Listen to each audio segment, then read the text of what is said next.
आंगनवाड़ी खबर लाइव में आपका स्वागत है। बहनों, आजकल ग्रेच्युटी को लेकर चर्चा जोरों पर है।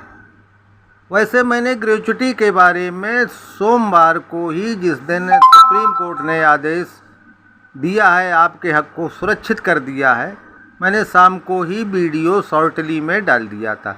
लेकिन अब उसकी चर्चा बहुत जोरों पर है, तो आइए इसके काफ़ी कुछ सिस्टम हम आपको बता रहे हैं जिनको समझना आपको ज़रूरी है। सरकार से जुड़े सूत्रों की ऐसी खबरें आ ही रही हैं कि जल्द ही इसके नियमों में बदलाव कर कर्मचारियों के लिए अच्छी खबर आ सकती है। सरकार इस बात पर चर्चा कर रही है कि ग्रेच्युटी की 5 साल की समय बाध्यता को ख़त्म कर 1 साल कर दिया जाए। यानी पहले ग्रेच्युटी 5 साल की नौकरी पूर्ण होने के बाद लगती थी, लेकिन अब उस पर जो चर्चा हो रही है कि 1 साल पूरी नौकरी होने के बाद ग्रेच्युटी लगा दी जाए। यानी कि 1 साल से भी कम करने पर कर्मचारी ग्रेच्युटी का हकदार होगा। अभी ग्रेच्युटी पाने के लिए एक ही कंपनी में कम से कम 5 साल काम करना जरूरी है। ये भी खबर है कि पीएफ की तरह कंपनी छोड़ने पर ग्रेच्युटी ट्रांसफ़र का भी प्रावधान किया जाए। ऐसे में बहुत से लोगों के मन में सवाल उठता है कि आखिर ग्रेच्युटी क्या है, इसे कैसे कैलकुलेट किया जाता है, इसका फ़ायदा किसको मिलता है। तो जानिए क्या है ग्रेच्युटी। एक ही कंपनी में लंबे समय तक काम करने वाले कर्मचारियों को सैलरी, पेंशन और प्रोविडेंट फंड के अलावा ग्रेच्युटी भी दी जाती है। ग्रेच्युटी किसी कर्मचारी को कंपनी की ओर से मिलने वाला रिवार्ड होता है। रिवार्ड मानी कि आपकी वापसी, इसको वापसी कहते हैं। अगर कर्मचारी नौकरी की कुछ शर्तों को पूरा करता है तो ग्रेच्युटी का भुगतान एक निर्धारित फार्मूले के तहत गारंटीड तौर पर उसे कर दिया जाएगा। ग्रेच्युटी का छोटा हिस्सा कर्मचारी की सैलरी से कटता है, लेकिन बड़ा हिस्सा कंपनी की तरफ से दिया जाता है। मौजूदा व्यवस्था के मुताबिक अगर कोई शख्स एक कंपनी में कम से कम 5 साल काम करता है तो वह ग्रेच्युटी का हकदार होता है। पेमेंट ऑफ ग्रेच्युटी एक्ट 1972 के तहत इसका लाभ उस संस्थान के हर कर्मचारी को मिलता है जहां 10 से ज़्यादा एम्प्लॉई काम करते हैं। अगर कर्मचारी नौकरी बदलता है, रिटायर हो जाता है या किसी कारणवश नौकरी छोड़ देता है, लेकिन वह ग्रेच्युटी के नियमों को पूरा करता है तो उसे ग्रेच्युटी का लाभ मिलता है। और ग्रेच्युटी कैसे कैलकुलेट की जाती है भी मैं आपको बता रही है कि आपकी अंतिम सैलरी, यानी अंतिम सैलरी आपकी क्या है, उसका गुणा आपकी सर्विस से किया जाता है कि आपने 15 साल काम किया है।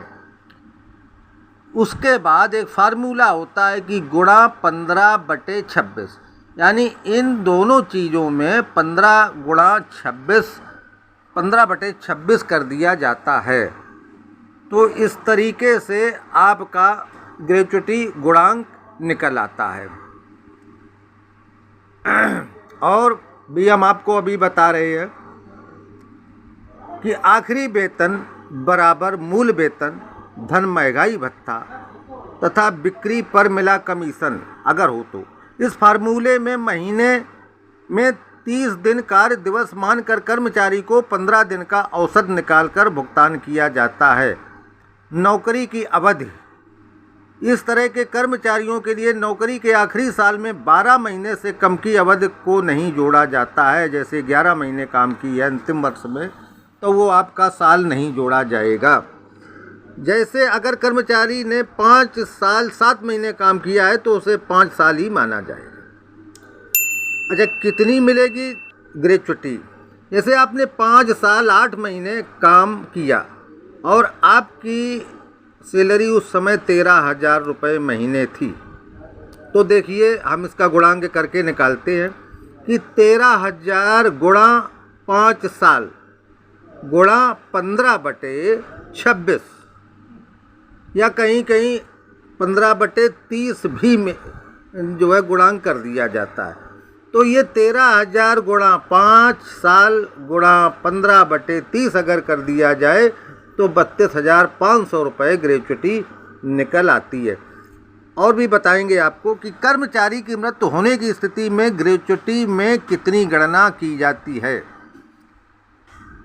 तो नौकरी की अवधि के आधार पर ये सब भुगतान किया जाता है, जहां अधिकतम 20 लाख रुपए तक की रकम दी जाती है। जैसे कि आपने 1 साल से कम नौकरी की है तो मूल वेतन का दोगुना करके दिया जाएगा। आपने 1 साल से ज़्यादा लेकिन 5 साल से कम की है तो मूल वेतन का 6 गुना दिया जाएगा। ये उसके लिए है जो कर्मचारी की मृत्यु हो चुकी है। आपने अगर 5 साल से ज़्यादा लेकिन 11 साल से कम किया है तो मूल वेतन का 12 गुना मिल सकता है।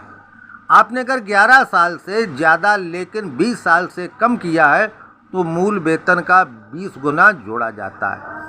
और अगर आपने 20 साल से ज़्यादा नौकरी की है, हर 6 महीने की नौकरी के लिए मूल वेतन का आधा परिलब्धियों के 33 गुणा से ज़्यादा ना हो, ऐसा जोड़ दिया जाता है। अच्छा, परिस्थितियों का अर्थ है पे बैंड में वेतन, ग्रेड वेतन, सैन्य सेवा वेतन, एनपीए यदि देय हो तो, तथा महंगाई भत्ता जो आखिरी में देय हो तो ये आपको हमने ग्रेच्युटी के बारे में बताया। वैसे ग्रेच्युटी के बारे में अगर पूरा विश्लेषण किया जाए तो बहनों कम से कम 2 घंटे का समय लग जाएगा, जबकि सार इसका यही है कि आपको वो इज्जत मिल रही है, आप उस चीज़ के हकदार हो गए हैं। वैसे तो आपको अंशकालिक वर्कर ही गुजरात की हाई कोर्ट ने माना था, लेकिन इस फैसले को सुप्रीम कोर्ट ने बहनों ने चुनौती दे दी और सुप्रीम कोर्ट ने इस चीज़ को माना कि जो लगातार अपनी सेवा को नियमित दे रही हैं 15 सालों से या सन 74 से जो इंदिरा जी ने बनाया था आंगनवाड़ी, तो इस तरीके से आप लगातार जब सेवाएं दे रही हैं तो आप से ये अधिकार छीनना नहीं चाहिए। अतः इन तमाम बातों पर विचार करते हुए सुप्रीम कोर्ट ने सिर्फ आंगनवाड़ी के नाम से फैसला सुना दिया। यही सबसे बड़ी खुशखबरी है जो कि सुप्रीम कोर्ट ने टाइटल में आंगनवाड़ी दिखा के फैसला सुनाया। यहीं आपकी जीत होती है।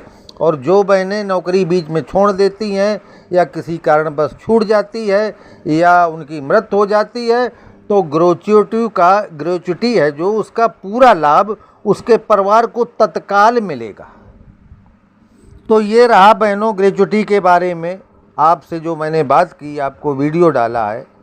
आप इससे अगर संतुष्ट या कोई बात समझ में नहीं आ रही है तो आप हमें लिख भेजिए, हम आपको हर चीज़ के बारे में विश्लेषण करके बता देंगे। तो बहनों अगले वीडियो में हम फिर मिलेंगे एक बहुत धुआंधार खबर के साथ। बने रहिएगा हमारे साथ, हमारे चैनल के साथ, और लाइक शेयर सब्सक्राइब पर ज़रूर ध्यान दें। तो बहनों आज के वीडियो में बस इतना ही। मिलेंगे कल एक नए वीडियो में नई खबर के साथ। तब तक के लिए नमस्कार।